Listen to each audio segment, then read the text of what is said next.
من الحاجات الممتعة في الحياة إنك ما بتعرفش إنها بتتغير لما كل حاجة بتحبها تخسرها.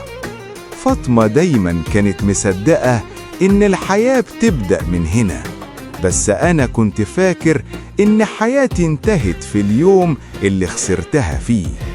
بيتنا ده كان كل حاجة بالنسبة لي، والحاجة اللي كانت فضلالي أعيش عشانها.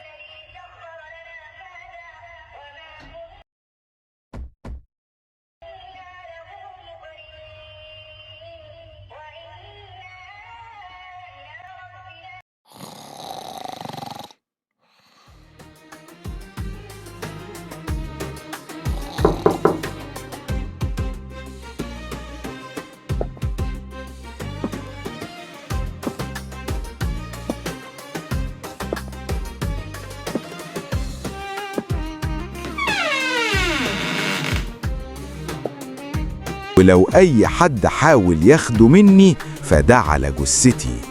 أنا مش بهرب، بس أنا هروح للمكان اللي المفروض كنت أروح له مع فاطمة.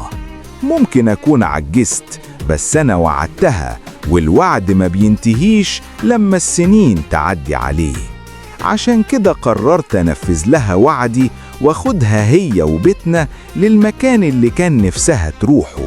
ومهما كانت المخاطر والصعاب مش هستسلم، عشان مش هعرف أعيش مبسوط إلا هناك معاها.